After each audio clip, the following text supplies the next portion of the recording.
Hyundai Elantra ერთ-ერთი ყველაზე პოპულარული სედანია, რომელმაც თავი დაიმკვიდრა დახვეწილი დიზაინით, ეკონომიურობითა და კომფორტით.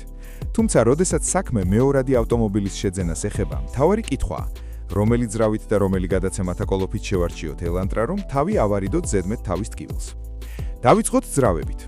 ყველაზე გავრცელებული და ამავდროულად ყველაზე გამძლე ვარიანტია 1.6 ლიტრიანი ეგრეთ წოდებული MPI ძრავი. ეს არის მარტივი კონსტრუქციის ატმოსფერული აგრეგატი, რომელიც არ არის პრეტენზიული საწვავის ხარისხის მიმართ და დროული მოვლის პირობებში მარტივად გადის 300,000 კილომეტრზე მეტს.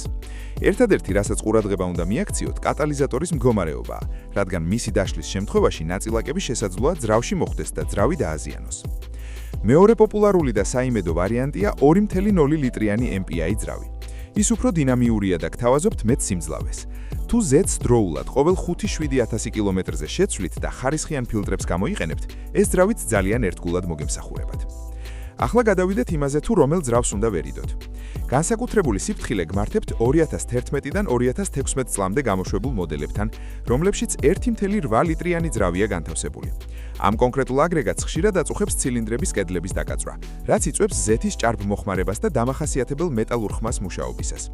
თუ მაინც 1.8 ლიტრიანი მოდელის შეძენას გადაწყვეტთ, აუცილებელია ძრავის ენდოსკოპიით შემოწმება ყიდვამდე. ასევე ყურადღებით უნდა იყოთ GDI, ანუ პირდაპირი შეფრქვევის მქონე ტურბირებულ ძრავებთან, როგორიცაა 1.4 ლიტრიანი და 1.6 ლიტრიანი ტურბო. მართალია ისინი ბევრად სწრაფი და ეკონომიურია, მაგრამ პირდაპირი შეფრქვევის სისტემა მიდრეკილია სარქველებზე ნაგარის დაგროვებისკენ, რაც დამატებით წმენდას მოითხოვს, ტურბინა კი მეტ ყურადღებას ითხოვს. რაც შეეხება გადაცემათა კოლოფებს, აქ სურათი ბევრად ნათელია.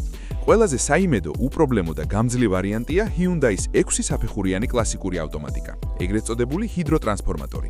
ეს კოლოფი მუშაობს რბილად და მისი რესურსი ხშირად ძრავისას აღემატება. მთავარია ყოველ 60,000 კილომეტრზე ზეთის შეცვლა არ დაგავიწყდეთ. ის იდეალურია ქალაქის საცობებისთვის, არ ხურდება და არ გაწვალებთ. მექანიკური კოლოფებიც აბსოლუტურად უპრობლემოა, თუმცა ქალაქის საცობებში ყოველდღიური გადაადგილებისთვის ბევრისთვის ნაკლებად კომფორტულია. უახლეს თაობებში ხვდებით ვარიატორულ, ანუ CVT კოლოფებსაც, რომელსაც Hyundai i-VT-ს უწოდებს. მწარმოებელმა ის საკმაოდ კარგად დახვეწა, მაგრამ ის მაინც ვერ შეედრება 6 საფეხურიანი კლასიკური ავტომატიკის გამძლეობას. მას არ უყვარს ბუქსაობა, მკვეთრი აჩქარებები და აგრესიული ტარების სტილი. და ბოლოს, რომელი კოლოფი არ უნდა ვიყიდოთ? მაქსიმალურად მოერიდეთ 17 საფეხურიან ორმაგი მოჭიდვის რობოტიზებულ კოლოფს, იგივე DCT-ს, რომელიც ძირითადად ტურბირებულ ძრავებთან ერთად ხვდება. ეს კოლოფი ძალიან სწრაფად რთავს სიჩქარეებს და უზრუნველყოფს კარგ დინამიკას, მაგრამ შრალი გადაბეწვის სისტემამ ქალაქის საცობებში და აღმართებზე სწრაფად ხურდება და ცვეტება და მისი შეკერება საკმაოდ სოლიდურ თანხებს არის დაკავშირებული. შეჯამებისთვის, თუ გსურთ მაქსიმალური საიმედობა და მინიმალური ხარჯი, იდეალური არჩევანია Hyundai Elantra 1.6 ლიტრიანი და 2.0 ლიტრიანი MPI ძრავით და 6 საფეხურიანი კლასიკური ავტომატიკით. ეს დროიში გამოცდილი ტანდემია, რომელიც წლების მანძილზე უპრობლემოდ მოგემსახურებათ. მოერიდეთ 1.8 ლიტრიან ძრავებს და 17 სიჩქარიანი DCT რობოტიზებულ კოლოფებს, რათა თავი აირიდოთ მოულოდნელი და ძვირფასი სიურპრიზებისაგან.